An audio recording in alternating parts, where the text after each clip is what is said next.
Hey, everybody. Welcome. So, we are back at the Anger Whisperer podcast. I'm Shanice Net. For those of you who know me, welcome and don't hold it against me. For those of you who don't, I'm Shanice Net, also known as the Anger Whisperer. And on this live, we're not on the podcast, we're on live. Okay, this is the kind of day that I'm having. Full disclosure, I'm afraid of the dark, and I just locked myself in the bathroom in the dark. So it has thrown everything off, and I apologize. This is a live broadcast, not a podcast. All right, so what we're going to be doing today, now that I've recovered from being locked in the dark, is reading What Cheese. We're going to pick back up where we left off. I think it was 2 weeks ago. We were talking about Insecure and Aware, and they had met Got You in the Saboteur. And so we are going to pick up at Delusional Towers, where we meet the girls, and we'll go through a couple of chapters, and then we'll also be working on the workbook. So I'm going to hold these up. Hopefully they're in frame. This is the What Cheese book. What Cheese, for those to whom motivation remains elusive. I know it's a mouthful. This is the What Cheese workbook. The accompaniment, the accompanying workbook. All of those who get the joke, it's from Oh Brother, Where Art Thou? And the accompanist. I can't say that word. Anyway, that's why they have the problem. All right, so welcome everybody. We're going to dive right in. Tisha, is everybody here? We're all on. We're all ready. Okay, so hopefully we have everybody on, and we'll be we'll go ahead and get started. So again, we are starting with where we picked the girls up, where we left them is when they were trying to figure out exactly what they wanted to do, and they were at the Saboteur talking to Got You and figuring out where they wanted to go and where they were going to live. So we're picking it up with Delusional Towers. And if I'm reading too fast or if I go over anything too fast, please put it in the chat so that we'll know. And then after we get done with this, I'll talk about some of the other stuff. But don't let me forget that we're covering Memory Marquee today. We're going to talk a little bit about that as well. And we're going to talk about some of the stuff in the workbook. I've heard from a reliable source that I go through the questions too fast in the workbook, that I don't even give people a chance to answer. So I am going to slow it down. We're going to go through this, and I'm not going to do my usual rush job that I normally do. I don't know why.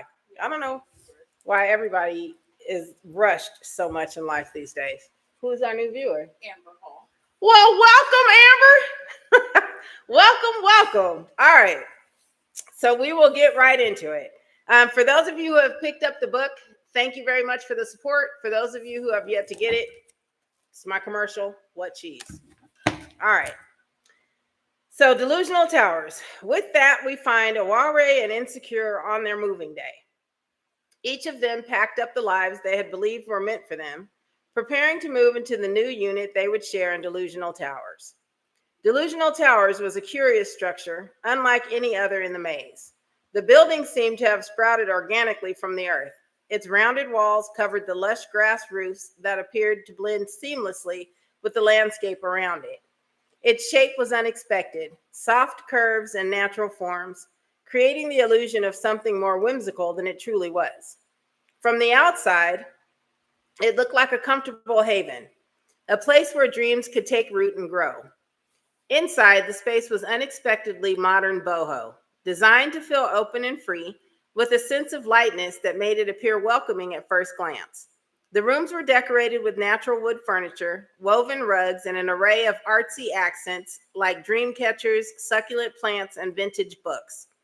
Soft lighting bathed the space in warm golden hues, casting long shadows that created a sense of comfort and tranquility.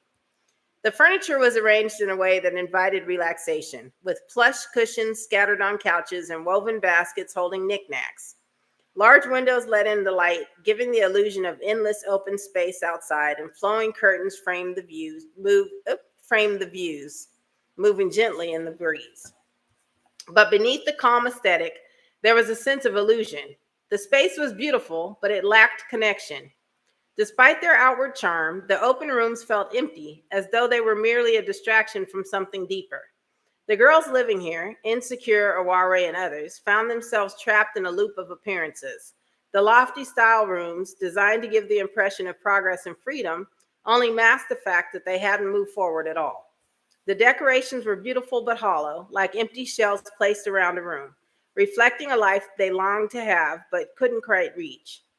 The building's curved walls and high ceilings made it feel spacious, yet the illusion of progress was fleeting. It was a space of stagnation disguised as freedom, where the girls clung to the hope that their surroundings could somehow make them feel better. But in the end, the space was simply a reminder that no matter how many times they rearranged the furniture or changed their surroundings, they were still trapped in the same cycle, a maze of their own creation. Delusional Towers wasn't a place for true growth. It was a symbol of performance, a space that looked like it was moving towards something greater, but was actually just keeping them in the same place. The illusion of betterment lingered in every corner, but the truth was that it was all just an elaborate disguise. They began to settle in and remained on the verge of being ready to dive in, a limbo where everyone understood that those who made it out were different, more skilled, and better prepared than they themselves could ever dream of being. Fear kept them nestled in the towers for an immeasurable time. Life was better than it had been, and they were more comfortable here than they had ever been. They began to believe that this was enough. They could simply stay here. This was far enough to come on their journey. Friends told them when they first moved into the towers that they were playing a dangerous game, thinking they could make more cheese, meet perfect mates, and live happily ever after. They had already made it further than their parents before them. They made a wonderful home in the towers, and there they stayed, thinking less each day about the future. They stopped envisioning better and thought more of making the most of their current situation. They were comfortable. They could spend the rest of their time enjoying each other's company, making cheese, and entertaining themselves with the idea that they had done more than others who came before. Delusional Towers could suffice. The towers offered a level of prestige that they had only dreamed of to this point. They lived in lofts that were all the rage. They had spectacular views of the lower city they just left. They were closer to the saboteur and were able to hang out with Gotchu more as well. There was shopping and dining within the building, all the niceties that are necessary to live a good life. Aware felt gratified knowing she had assisted Insecure on her journey. Insecure now believed that her life was her own and that she had intrinsic value beyond what lackluster performance liability company had conditioned her to believe. Their days became securely routine. Ilateez. This day began just like the day before. It is here that Ilateez makes her presence known when she sauntered into the saboteur. Ilateez had lived in Delusional Towers for the past few years and had seen the two new additions while out and about. Her life began in a supportive home with the belief that she could achieve anything with effort, which involved stepping into the unknown to pursue her goals. She remained in the towers due to concerns about potential obstacles and recurring questions. What if she left only to return if cheese became scarce? What if she was not as capable as she had initially believed? Would she struggle to establish and maintain healthy relationships? Ilateez struggled with the unanswered questions. What happened if she had to repeat a level or had to move back into the neighborhoods and communities off Mundane Parkway, in the valley that held the house the Doubt built? She shuddered at the thought. The door of the saboteur opened with a soft creak, the kind of sound that made the entire room pause for a moment, as if the very air inside the bar took a collective breath. Ilateez stepped in hesitantly, her oversized hoodie swallowing her small frame. Her hands were clasped tightly around her bag as though it were the only thing holding her together. She paused at the door, unsure whether to step further in. The bar was alive with conversation, the kind of noise that seemed to press in on her, making her feel even smaller. She glanced around, eyes flickering to the patrons scattered around the room. None of them seemed to notice her yet, but she could feel their gazes as if they were waiting for something, expecting her to do something. She shuffled further inside, her sneakers making a soft sound against the floor. Every step felt heavier than the last, but she pushed forward anyway. Aware, already seated at the table with Insecure and Gotcha, noticed her immediately. Their eyes locked for a brief second. Ilateez stopped just a few feet from the table, suddenly unsure of what to do. The weight of Gotcha's quiet presence made her stomach churn with nerves. She could feel the tension in the air, though it was impossible to explain. This wasn't like the usual nerves she got. This was different. Is it okay if I sit here? Ilateez's voice was soft, almost lost in the noise of the room. Her eyes flickered between Awari and the empty chair beside her, hoping the question didn't sound as awkward as she felt. Awari smiled gently in a warm, welcoming expression that somehow cut through the newcomer's uncertainty. Of course, she said, you're always welcome here. Still, Ilateez hesitated. She couldn't bring herself to fully sit. It felt like an invitation to something bigger than just the chair beside Awari, like an invitation to open up, to connect with this group. But she wasn't sure if she was ready for that or ready for anything. Finally, she took the seat, pulling her hood tighter around her face, trying to make herself smaller. She rubbed the worry stone in her pocket absent-mindedly, the smooth texture offering some comfort as she adjusted to the new setting. They conversed well into the night. That night, the trio became a quartet. She enjoyed showing both Insecure and Awari the ins and outs of the towers and what had become her comfort zone. Introducing the two of them to the places she thought they might enjoy made her days more amusing. They delighted in conversing about how far they had come and how much it might take to make the beautiful part of the town that was Anxiety Acres. Hold on a second. How much it might take to make it to the beautiful part of town that was Anxiety Acres. I apologize for that. A place where the houses were amazing and each came with larger plots than they had ever seen. If the four of them pulled their resources and stayed at this together, it would still take them a lifetime. They determined they were good here at the towers. They found themselves distracted from their original goal of moving on from the towers and instead started a walking club. They got comfortable. They were living the rinse and repeat pattern that was laid out for them.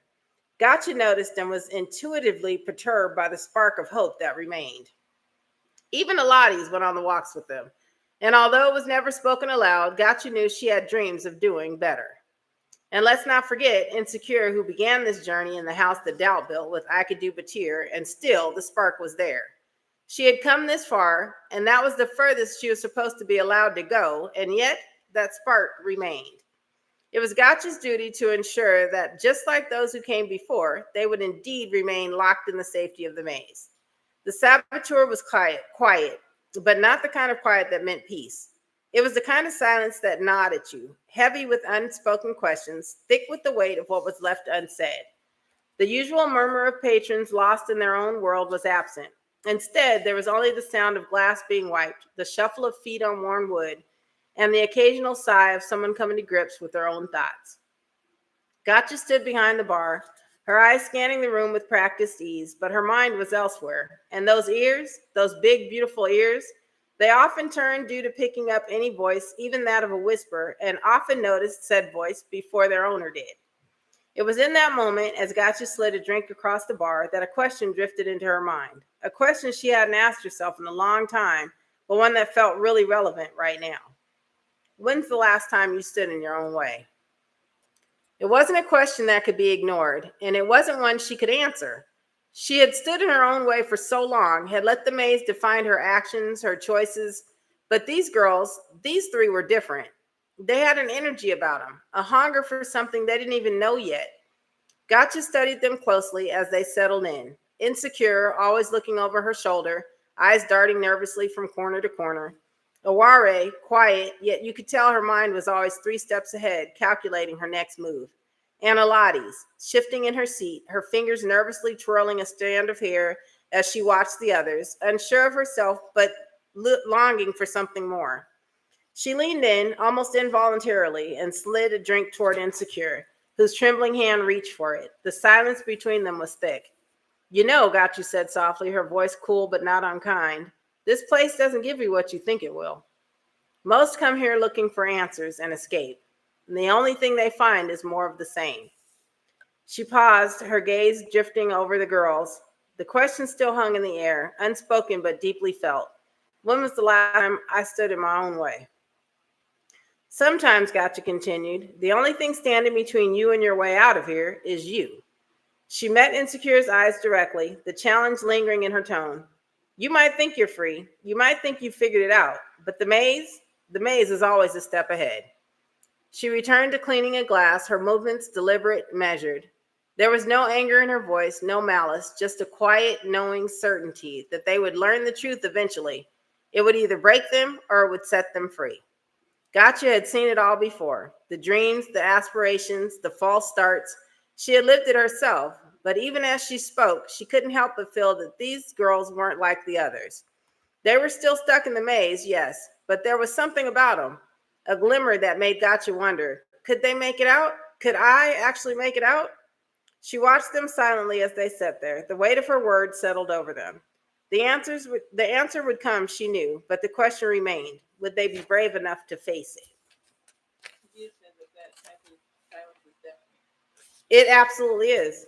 It's the kind that holds weight, that you can feel and hear. Thank you very much for sharing that, India. All right. And so with that, we're going to leave the girls right before they get on their journey to Anxiety Acres. All right. And so we're going to go through some of the stuff in the workbook, if that was enough reading for everybody. Are they good? Are we okay? Is anybody saying anything? Because last time there were some complaints. Did they? A lot of red hearts. Okay, perfect. So we'll go through some of the discussion. I'm sorry, what?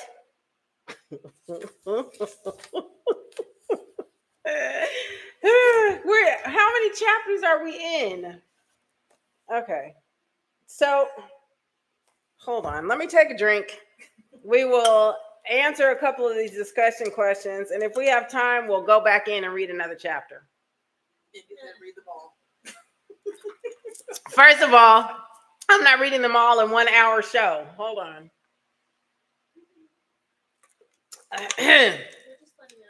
Okay, well, we'll read another chapter. The timekeeper, Joanne, has just said that we're only 20 minutes in. So we'll read another chapter, India, and then we'll get to the questions. All right, so this one we're going to read is Anxiety Acres. Oh, this is a short one. Okay. Only a couple pages. So we're doing okay. All right. So Anxiety Acres. And remember, this is the place that the girls wanted to go to because it looked so much better. Talking is thirsty work. Anxiety Acres. The group met each morning to explore areas close to the towers. They enjoyed walking through the gardens and grounds, the hills and valleys that made up the land they had come to know and love. They walked the cracked, wandering paths of Anxiety Acres and marveled at the spectacle of it all. The way the landscape seemed to sag under the invisible weight of its inhabitants' burdens. The houses, squat and peeling, leaned wearily against one another like old friends too exhausted to stand alone. Yards once designed for leisure had long since surrendered to clutter. Broken bicycles, faded plastic chairs, and the occasional child's toy abandoned mid-scream. They studied the ones who lived there with quiet, almost clinical curiosity. They noticed the burdens they carried, boxes stacked high, crates overflowing with papers, bags that sagged at all the seams, all hauled from one tired doorstep to another. No one traveled light in Anxiety Acres. It was not permitted. The faces of the residents told their own worldless... This is why I'm reading too much. Gets to be a bit much. Hold on. The faces of the residents told their own wordless stories. Drawn tight, eyes, what happened? Ashley. Hey, Ashley, welcome. Eyes rimmed red, brows knit so permanently that even moments of rest couldn't undo the crease. Their mouths rarely moved unless necessary, and then only in clipped, urgent exchanges that broke the heavy stillness like a slap. The toll of such living was undeniable. They had seen more than once the grim arrival of the emergency crews. Black-clad and efficient, they would usher entire families out of sagging homes, some stumbling, some limp, all wide-eyed with a kind of hollow terror. They never returned. The houses they left behind grew quiet, then colder, as if even the walls mourned their absence. There were many vacancies now in Anxiety Acres, too many. The for lease signs hung crooked, flapping listlessly in the sighing wind. No one seemed eager to move in. Those who remained did so because they had nowhere else to go or because they had simply forgotten how to leave. It was after one such grim procession that Ilateez, her voice unusually soft, asked that they steer their strolls elsewhere. She spoke with the gentle finality of someone laying down a heavy thing for the last time. Witnessing the struggle had begun to weigh on her, leaving a film of sorrow that even the brightest days could not fully burn away. They nodded, silently agreeing. There were other paths to walk, ones where the air might be lighter, even if only slightly. So that was the end of that chapter. But I think I want you guys to meet Serene. And then we'll finish off the reading and get back into the book. So we're going to talk in the workbook about, so think about while I'm reading this chapter about Serene, we're going to talk about Delusional Towers, what that looks like to you, and Anxiety Acres, who they thought looked okay and then ended up not being. All right, so Serene. They instead strolled through Complacency Court Estates, basking in all its... what happened? India said the walls mourn their absence is like only your fleas will miss you. Huh. That's a good one. Only your fleas? Only your fleas will miss you. Yeah. Yeah, that's a good one. All right. Where was I? Okay. They instead strolled through Complacency Court Estates, basking in all its quiet, self-satisfied glory. Everything here gleamed with a kind of aggressive neatness. Lawns clipped to a uniform half-inch, hedges trimmed into soft, unthreatening shapes, and driveways so clean they seemed allergic to dust. The air itself carried a faint scent of chemically enhanced flowers, a manufactured sweetness that clung stubbornly to the nostrils.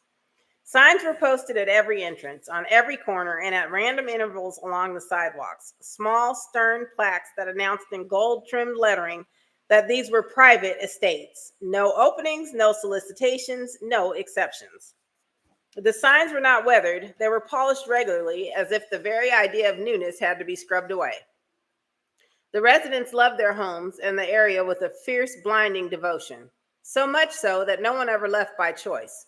Moving away from Complacency Court Estates would have been seen not just as a personal failure, but as a betrayal of everything the community stood for. Comfort without change, familiarity without end. In this village, families remained in their appointed houses until there were no members left, which, to the mild disappointment of the few who secretly longed for an opening, rarely happened. And when it did, the news traveled faster than wildfire. Before the paint could dry on the front door of an empty home, distant cousins or estranged nephews, those with the thinnest sliver of blood relation, were already moving in, bearing casseroles and sympathy cards in one hand, signed lease agreements in the other. The only way to be granted a spot in this tightly woven cocoon was if a resident passed away without leaving behind a single soul to inherit their place, a rare occurrence. Rarer still because residents had so few reasons to venture beyond the bubble of Complacency Court. Many lived their entire lives within the same narrow radius, so their absences weren't noticed immediately. Sometimes weeks passed before a neighbor, curious about an overgrown flower bed or an untouched newspaper, discovered the demise. That had only happened once in recent memory, a solitary exception that was still whispered about at backyard gatherings and over white wine lunches. The house had been listed for exactly 48 hours before vanishing into the same hush that blanketed the rest of the estates. Here, nothing changed unless it absolutely had to, and even then, only under protest. The air in the saboteur shifted the moment Serene entered.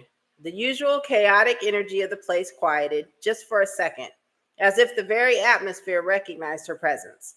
She walked in with a sense of deliberate calm, her movements slow and unhurried, like the steady rhythm of a metronome. She held a blade of grass in her mouth, so perfectly positioned, it was as if it had been there her whole life. There was no rush in her, just a grounded, serene energy that somehow made the space feel lighter, even as the world continued its frenetic pace around her. She didn't speak immediately, simply taking in the room. Her eyes, soft and never hurried, scanned the space as if absorbing every detail, then moved to the group at the bar. The trio, Insecure, Awari, and Ilateez, still looked uneasy, still weighed down by the heaviness of the maze. She didn't have to say a word to know that their journey had only just begun. We've only just begun? I didn't realize I'd written that. India said that statement is from Aladdin. What statement is from Aladdin? The fleas. Oh, yeah, the fleas from the monkey. All right. With a small, knowing smile, Serene slowly approached them, her boots softly padding across the floor. The other girls, caught in their internal battles, didn't see her at first, but her presence was undeniable. She wasn't loud, but she was there, standing beside them like a steady force, a calm in the storm. Serene's voice, when it came, was soft and measured, almost melodic. I see you, she said, addressing them without an ounce of judgment, her eyes flicking from one face to the next. You're waiting for something. We all are. Her words, simple as they were, had a soothing effect on the group. It wasn't a grand revelation, but it was enough. She had this way of making you feel seen, understood, without any need for explanation. As she spoke, she reached for the edge of the nearest table, tapping the side lightly with her fingers, the tiny sound resonating like a gentle reminder. There was no rush, no urgency in her. It was just time to be still. Sometimes, she continued, her eyes now focused on Aware's flicking chain, the answers don't come from the noises around us. They come in silence, in the pause between the questions. There was a softness in her gaze as she waited for them to process her words, her presence, and the space she had created. It was clear that Serene wasn't here to offer immediate solutions. She was here to make room for them to find their own answers. Serene took her time, but continued sharing with the group. She let them know that her family had moved into Complacency Court Estates only one generation ago and were the newest residents in the community. The girls let her in on their strolls and delighted at the new pace that was set. Serene's slow amble allowed them to take in even more of the world around them. Aware smiled as she whispered to Insecure that they should change the name from the Walking Club to the Meanderers. On a day like any other, Gotcha began to understand the truth about her feelings for these girls.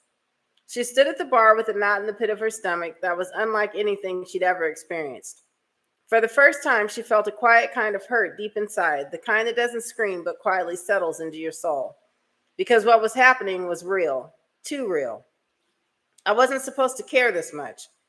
She kept polishing the inside of an already clean glass, old habits, safe habits. It gave her something to do while she tried not to feel what was rising.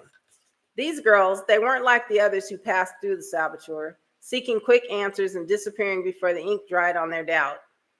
They were staying. She was staying. This was different. Gotcha didn't join, didn't share, certainly didn't feel anything for anyone unless the job required it. But now she found herself waiting to hear what they'd say next, not to report it, not to file it away, but because she wanted to know. You're not here. You're not here to make friends. The face echoed like an old training manual, but she couldn't stop watching them. Insecure with her eyes finally rising, Aware unlocking doors with that damn chain, Ilateez trembling and still walking through it, Serene with her blade of grass, calm as ever, making truth look effortless. She polished harder. What if they knew? What if I told them I was never supposed to stay? Gotcha closed her eyes for a moment, let the wind move through her ears without resistance. Maybe the saboteur wasn't just watching them. Maybe it's been watching me. She looked out toward the bridge, just visible through the trees, the place they'd all have to cross soon, the place she was supposed to lead them over and leave behind. But tonight, for the first time, Gotcha didn't want to be the one who disappeared. That is where we're going to leave it because I can't talk anymore. Hold on. All right. So I asked you guys to be thinking about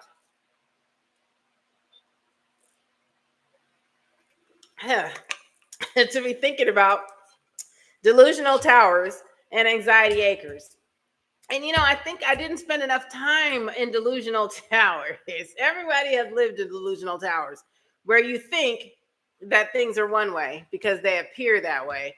But in reality, the underneath is something entirely different.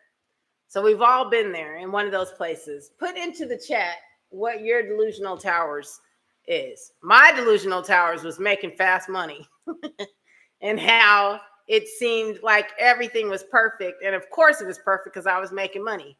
But underneath it all was not the security that I was expecting. And the friends that I had surrounded myself with weren't friends at all, but were there because, the money brought them there. So that was my Delusional Towers. Anybody else? Is there anything in the chat? Is anybody sharing? Or am I just talking to myself? Okay. Well, hello, everybody. Austin is here. Ashley, Amber, Welcome. India, and Aria. Okay. And also, Anxiety Acres. Allison said that's a good one. Well, thank you, Allison. When the girls were starting to go to Anxiety Acres, what they thought was that it was going to be better than where they were.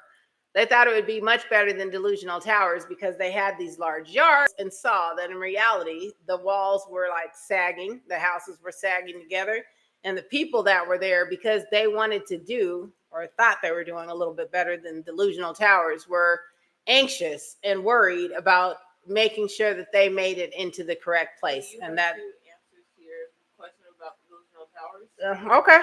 Ashley says she's sure she's still in hers. Uh-oh. And Allison said hers is trying to please everyone.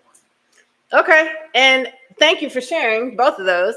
Sometimes we stay in those places for however long it takes for us to see our way out of it.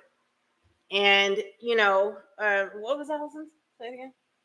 Allison said hers is trying to please everyone. Yeah, sometimes you have to understand that saying no is enough. And that if you catch everybody else's balls, you don't have your hands free to handle your own lives. So take those things into consideration and into account, and continue living your life.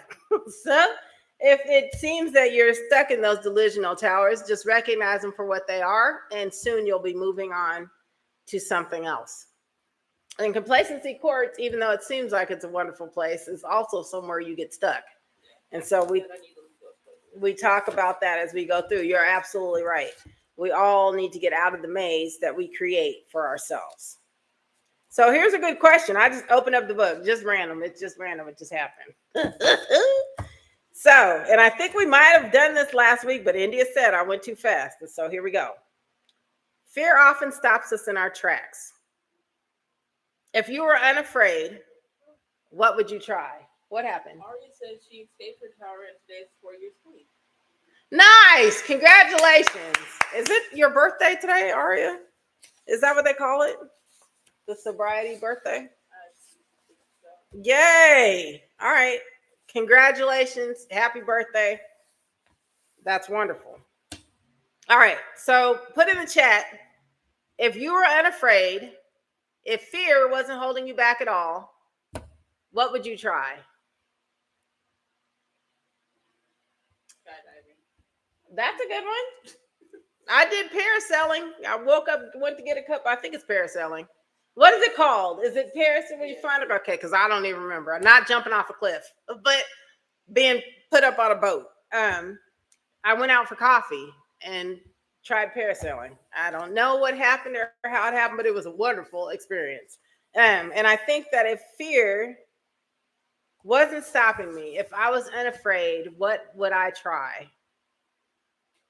Allison said I'd be on Long Beach Boulevard. Uh-oh. My God.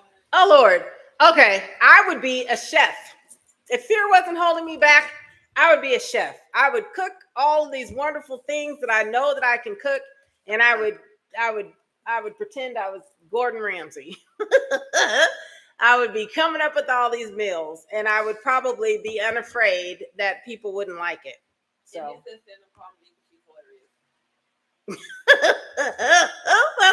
that's perfect, India. I wouldn't expect anything less from Riley. Aria said EMDR therapy. That's what she would do? Mm-hmm. So you would be an EMDR therapist, or you would do the therapy itself? Okay. That's awesome, though. That would be great.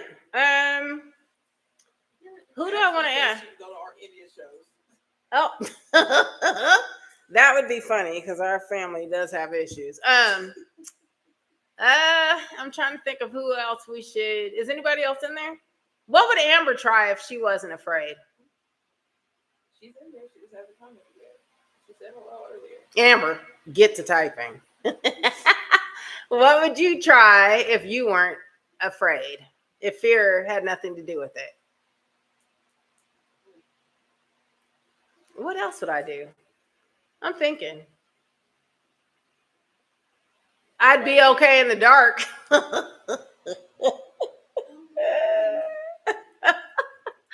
I have a huge fear of the dark. Do the therapy and be a therapist. Nice. Okay. That's awesome. Let's see. Let's get another question. We're going to randomly pull a question out of here. Oh, here we go. So, what did you dream of becoming before life got in the way? When you're little, you have different dreams of things that you want to do. So, like being a fireman, being a policeman, being a teacher, being a nurse. What happened? Ashley would go see the pyramids.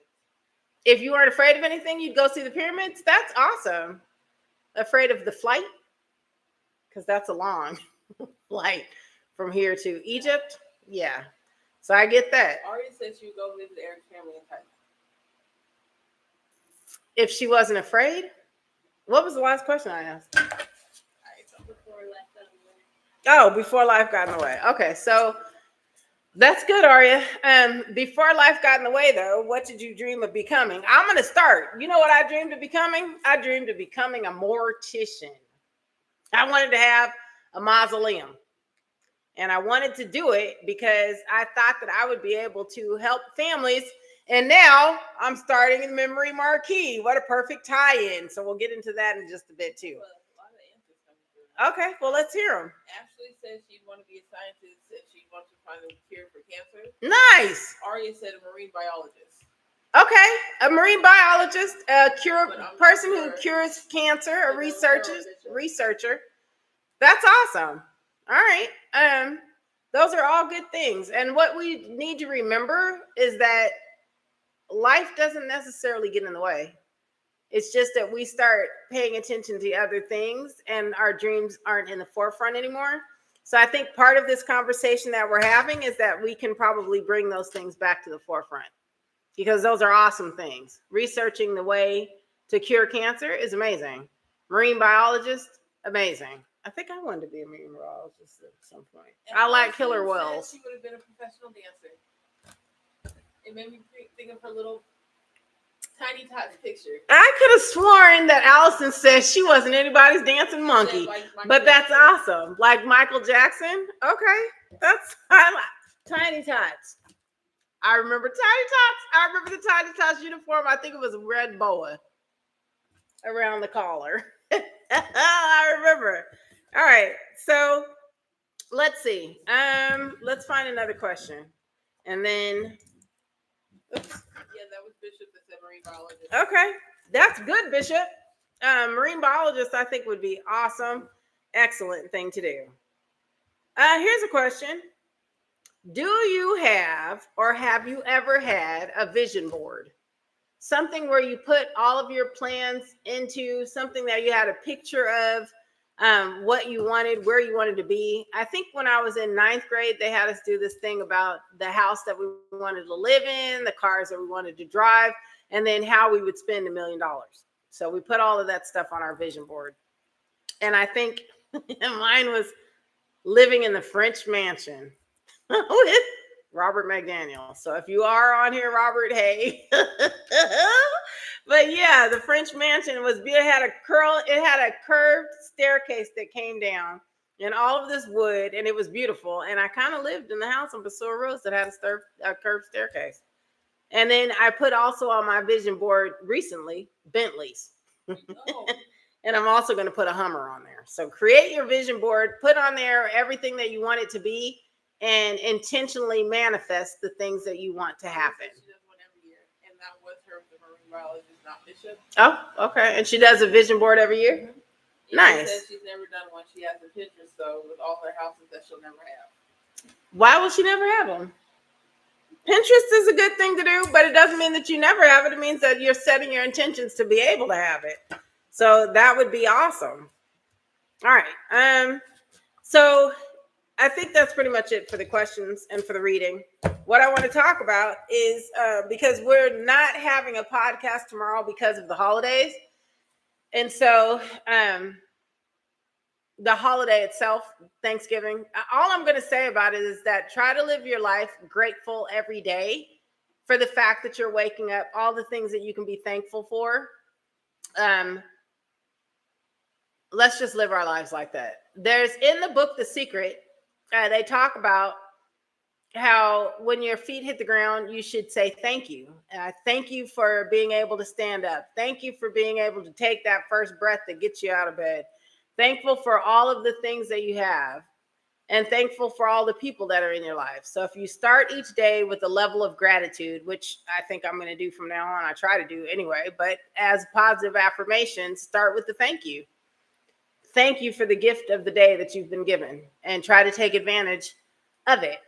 And how much can you do today? What can I accomplish in this day today that I've been gifted and granted?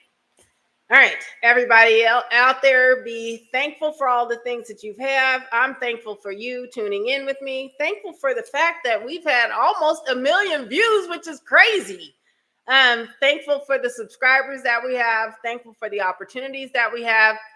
Thankful for the ability to grant people the gift of peace. So one of the things that I want to say before we sign off is I am saving 4 spots for the people for anyone who's interested in the Anger Whisperer coaching programs. We're saving those 4 spots because we want to be able to have people enjoying the gift of peace by Christmas. So check us out on Black Friday. We're having a special sale, 15% off. So if anybody's interested, please stop by and see us. Drop the information, click the link in the bio, drop your information in the comments, whatever it happens to be, and I will get back to you directly. Hopefully you can be one of the recipients of those 4 spots. What else am I going to say? Memory Marquee, everybody. Remember that we're starting a business that gives you the ability to tell your story in the way that you want it to be. So, what happened? Okay, so Aria said that her 2025 vision board has been accomplished. Her vision board was her new car, a wedding, honeymoon, happiness, health, and prosperity. Nice. Allison said she was heavy on grateful and full every day. Nice. Okay. India said, "Don't save for tomorrow what you can do for today. Absolutely. For tomorrow might never come." Arya then replied, "I'd be heavier on the gratitude if I had a steak." Okay. She, first of all, is pregnant and has been craving steak. And so I wish somebody would take her one and make her happy. Anyway, thank you guys for all of your engagement today. We had a wonderful time of it. Everybody have a happy day tomorrow. Make sure that you remember to show gratitude in every day that you wake up, being thankful for the gift that you've been given. And we will see you on the other side. All right. Am I done? We're almost out.